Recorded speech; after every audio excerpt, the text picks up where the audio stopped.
Yeah, whenever he goes to the barbers, well, I mean, it's our fault that we didn't get him neutered, you know. Yeah.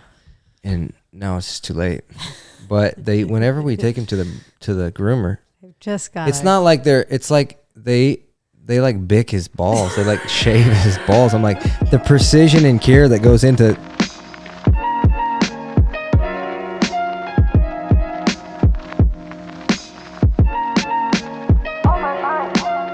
I feel like I'm always welcoming people back. You want to welcome people to the episode? Sure. Welcome to the Perkfitt podcast. This is not my podcast. I'm just an ongoing guest here where I ask you. Well, I'd say you're a co-host at this point. Well, Yeah. Sometimes. 99% of the time. Keep going. I'm a co-host here at the Perkfitt podcast. I basically just re-ask you questions that your followers have asked you because they know more about fitness than I do. So, Well, not all of them. welcome. Yeah, welcome back. A lot's happened this past couple weeks. Like what? Kanye said he loves Hitler, and Oh. the Liver King was exposed. Oh. What did he expose? Well, you've heard us talk about him before. Yes. But he's like a crazy guy who's obviously on steroids, who says he's not, who eats like testicles and liver and, who, you know, just random stuff. Why don't they call him the Testicle King then? I think probably because that probably wouldn't do so good for him. Oh, how does he know? Well, Liver King did just fine for him, except Yeah. for now Never exposed himself. he exposed himself. Well, I think someone else exposed him. But, Oh. but I heard someone say it was like finding out your parents had to have sex to like have you. It's like obviously he was on steroids. It's not a shock to anyone. Yeah. It's just like, you know, you sold he made like $100 million in a year, and it was under false pretense. Which I don't know if there's any legal ramifications there. Probably It not. was like false advertising. I don't know. So we'll see what happens. Mm. We'll see if justice prevails. Doubtful. Doubtful. Yeah. It never does. Never does. Do you want to just jump into some questions and we'll see what happens? Sure. Okay. What's your weight/height? My weight/height. I'm 190, 5'9".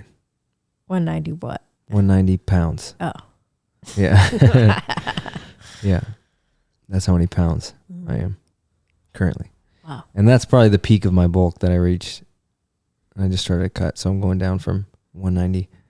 I was 165 in the summer, so put on a bunch of weight.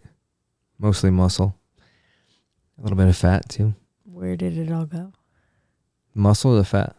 I don't know. All of it. That's all. I don't know. The fat went to my midsection, and the muscle went to my legs and mostly chest, I guess. And maybe other places, hopefully. Can you determine where it goes? Yeah, for sure. How? If you just focus on one muscle group over the others Like mentally? during that time. Mentally and physically, yeah. If you focus on it, yeah. That's how you can work on problem areas or weak points. Yeah. For sure. Fascinating. And then how old are you? How old am I? I'm 35 years old. Nice. Yeah. Somebody asked me the other day how old you were, and I just I think he's 35. You don't know that for sure? How old am I? 31. It took you a minute. No, it didn't. It took me a minute to do 4 minus 35 because I know you're 4 years younger than me. Yeah, but I don't ever remember if you're 4 or 5 years older than me. So, It's always 4. well, sometimes 5.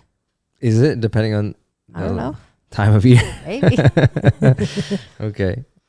Best way to up protein intake in a caloric deficit. The best way to up protein intake in a caloric deficit. Well, this is where protein powder comes into play. I mean, you can use it anytime, but when you're in a deficit, the idea is to keep protein high in order to minimize muscle and strength loss.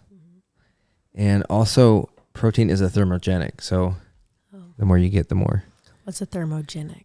Something that helps burn calories. Oh. Yeah. So, when you get into like the 1900, 2000 calorie range and you need to get like 200 grams of protein, like that's going to be 90% of your caloric intake is going to be the protein. Okay. And so that's where, if you were going to do it with whole foods. And so that's where like supplementing with protein powder makes the most sense. So how do you up your protein intake on a cut? It's just you supplement with protein powder, or you just suck it up and 90% of your calories is going to be protein. Yeah, exactly. What do you hate protein powder? I mean, there's protein powders out there that taste good. You can find them. I don't believe you. Like anything Alpha Lion makes tastes good. I haven't had regular protein powder in so long. I only know about vegan protein powder. So. Oh, that tastes terrible. Yeah. Yeah. Well, regular protein, non-vegan protein can taste good. How do you record so cinematic and good videos? Please advice. Well, there's a lot that goes into it. It's really, a lot of it's in the hardware, the lens. Some of it's in the sensor of the camera, but it doesn't matter nearly as much as like having a good lens. And then all of the post-processing stuff, which is like editing in, I edit everything in Premiere Pro, which is an Adobe product. And yeah, I edit in a way that's stylized to sort of look good in my feed. I'm just editing for what I think is aesthetically pleasing. But. Well, what kind of stuff do you like? What you say? What's a good lens? I don't. Huh? What's a good lens? Yeah. It just depends. There's so many variables, like inside, outside, like distance, like what effect you're trying to get. Oh. Yeah. So it can be confusing for sure. Yeah. Sounds so overwhelming. Yeah, definitely. But people say cinematic, like it's, what they really mean is like there's quality to it. Yeah. Like that's the only thing it really means to people. Because they don't know how else to describe a video that looks good other than like cinematic. Yeah. So the video looks good because, I record it in 4K and it's optimized when I export the video to look the best in like Instagram Reels or TikTok or wherever you're seeing it. So it's just, it looks good and it has quality, and that's what people think is cinematic. Nice. Yeah. I feel less compassionate. I do feel less compassionate towards our dog when he has a haircut as opposed to when he's like super fluffy. I always feel not compassionate towards That's not true. You love this dog. Love me, but no. You love him. Not as much as you do. He's like progressively gotten ugly. As he's aged. He's not nearly as cute as he used to be. He can hear you right now. No. It looks Weird ridiculous. Shaved balls. He's so nasty. Yeah, whenever he goes to the barbers, well, I mean, it's our fault that we didn't get him neutered, Yeah. And now it's just too late. But whenever we take him to the groomer, Just got it's not like it's like they like bick his balls. They like shave his balls. I'm like, the precision and care that goes into what? They do what to his balls? They take a razor to him. I mean, they're like very precise. Like wax them. And take a lot of care in doing it. Yeah. It's impressive how much I don't know why. Like I wish they wouldn't do it because it's such like a stark contrast between his fluffy hair, but I don't know why they do it every time. So like rated R explicit. It's so bad. It's graphic, yeah. Yeah. And I don't know why they do it. I always forget to be like, please don't, I feel like I shouldn't have to be like, please don't shave his balls so they're shiny. I feel like he likes it. I'm sure he enjoys it. Yeah, I'm sure he like loves laying them on the wood. I'm sure he does. But it's tough for us to see that all the time, yeah. So anyway, when he's super fluffy, you don't see him. But when he gets a haircut, they're right in your face. You can't not see him. You can't not see him. Ask me a question. How do I get more width on my biceps? More width on your biceps? Yeah. Yeah, so if you train, there's one muscle called the brachialis, and it sits sort of under your bicep on the side here. Mm-hmm. And so it's a sort of superficial muscle. You can't see it. But if you train it and grow it, it's going to push your arm out this direction, which is going to give you that width or the appearance of that width. Oh. So, yeah, so you got to train that muscle. And the best way to do that is to do some sort of hammer curl variation where you're in a neutral grip position. So your thumbs are facing the ceiling, your hands are up and down, and you're curling. Oh. You can also do like reverse grip curls. That's going to hit your brachialis, but it'll hit your forearms really heavily too. Nice. So if I'm trying to hit that muscle, which I do, I train that part of my bicep every time I do biceps. At least one movement's dedicated to that. And it's usually a cable hammer curl or just like a dumbbell hammer curl. But yeah, that's what you need to put some time into doing if you want your biceps to be wider. Oh. But you also need to be in a caloric surplus if you're trying to build muscle in any area of your body. So not only train it and progressively overload it, but you have to be in a caloric surplus to build muscle. Yes. When is your clothing coming out? My clothing. Yeah, so I got a round of samples in from them. And it was like sort of close to what I wanted, but not truly what I wanted. So we're going through like another round of edits, sourcing some different materials and fixing the sizing and all of that stuff. But hopefully, I think probably by the new year or in the new year, we'll have some Perkfitt clothing merch. Are they going to be cool? Yeah, that's why it's taking so long. Oh. Yeah. So we'll do an oversized tee, most likely, and then like a cutoff. Yeah. How do I deal with gym fatigue? I feel like as if my motivation has dwindled the last year. Yeah. That's a good question. I mean, it's a challenge for everyone. Almost everyone, I feel like. If you're human, just get tired of working yourself for so long. And I think the best thing to do is to set a clear goal and give yourself a deadline to reach it by. And that helps drive you on the days where you don't feel super excited to go to the gym or motivated or whatever.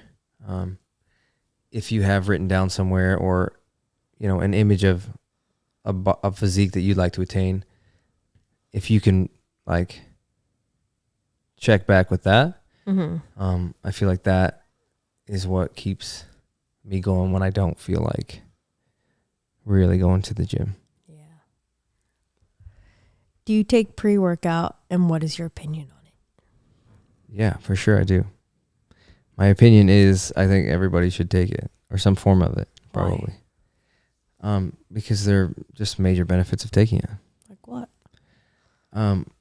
Well, I mean, even if you have issues with like the stimulant side of the pre-workout, there are a ton of options for like a stimulant-free pre-workout, which will just be pump products will help push more blood into your muscles while you're training. So, yeah, you should be taking it. Yeah. And Alpha Lion makes a non-stim pre. So whenever I like cycle off caffeine, I take their non-stim pre. And you should cycle off caffeine like once a month or, at least once every 2 months, Why? If you take, because your body builds up a tolerance pretty quickly to it. And the normal response is to just keep taking more and more and more. Oh. And that's not great for you. Yeah. Yeah. So take a week off of caffeine, and while you're doing that, just take the non-stim pre-workout from Alpha Lion, who I'm sponsored by. Nice.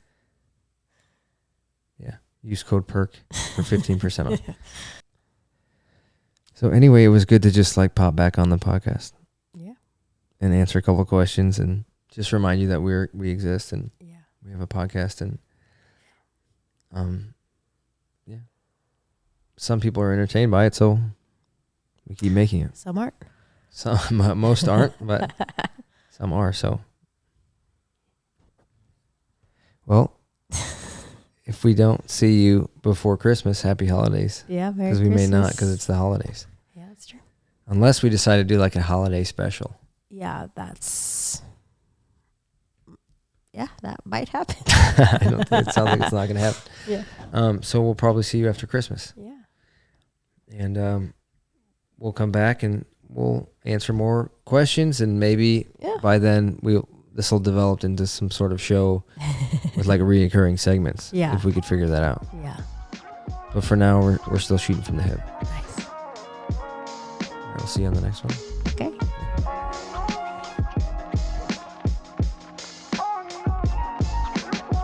This is a podcast for people who do gym stuff, and others do gym stuff too.